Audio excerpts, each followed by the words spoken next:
Let's talk about Harry Kane. People used to say that he doesn't score in August. August went, September went, it's fucking October, and he still hasn't scored. Now, is Harry Kane really a world class striker? I mean, you can't really score 5 goals a season and call yourself 50, like 150 million striker and world class. Something is definitely off. I think Harry Kane. I think he's still not gotten over the fact that he didn't get to move. I think it's affecting his performance. People might say that he's a professional. Nothing can phase him. He'll still go and score lots of goals. But I think in he missed the entire preseason for Tottenham, right? When Nuno was building his plans and everything, he was not there. Suddenly, when he like everything fell through and he didn't make a move, he Harry Kane being Harry Kane, club captain, blah blah blah. He walked into the team, but I think it's mostly to do with his own form and him dropping deep for some reason. I don't know why. But the second part is in Nuno's setup somehow. Uh, I don't know whether he knows where exactly to play, whether Nuno's ideas are not gelling with him, or it's the other way around. But something is not working, and I'm 100% sure that next year no one is going to pay 150 million. Forget 150, even Remove the 120 100. million for Harry. Yeah, If you get I 50, mean, you should be very happy. Tottenham should be very happy if they get 100 next season. Now, they're not going to get 100. I mean, see, I agree with your point partially, but you also have to understand that Nuno is just lightweight or light Mourinho, right? Mourinho was defensive and he still ended up scoring so much more. In fact, he got a much better assist record Yeah, as well. He just improved. But it's the yeah. combination of the fact that he is not happy to be here. He missed preseason and now he's not gelling in.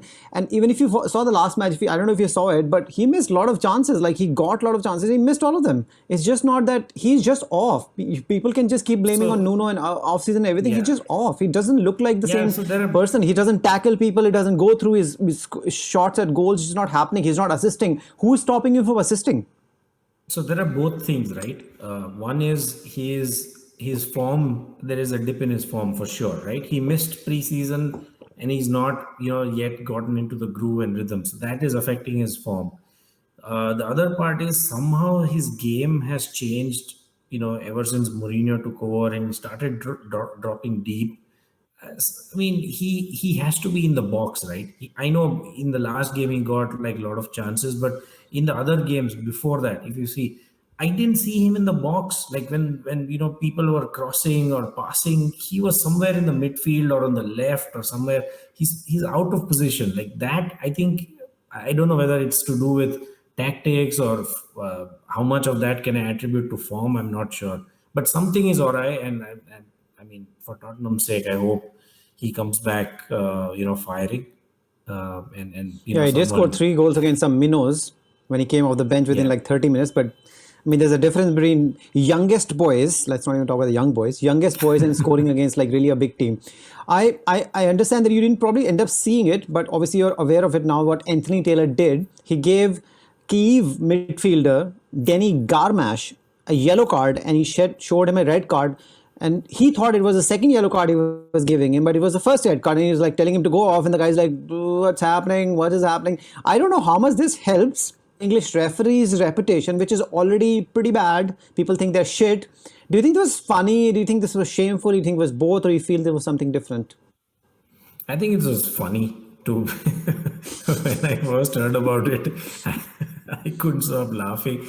I mean, it's bizarre, right? I think bizarre and funny comes to my mind before shameful and all the other things. But I think it's bizarre to say the least. And I mean, let's just chalk it down to human being human, right? I mean, it's human error. I mean, after all, I mean, it's can't. I mean, it doesn't help English referees' reputation for sure. And I think I would just chalk it down as a funny, bizarre incident. Like 5 years down the line, when you're making a blooper reel, this should like be at the top of it. Yeah, we can just call it the brain fade moment, the one with the word we've been using in cricket a lot, with Stephen Smith at times, Yeah, a lot more than anybody yeah. else.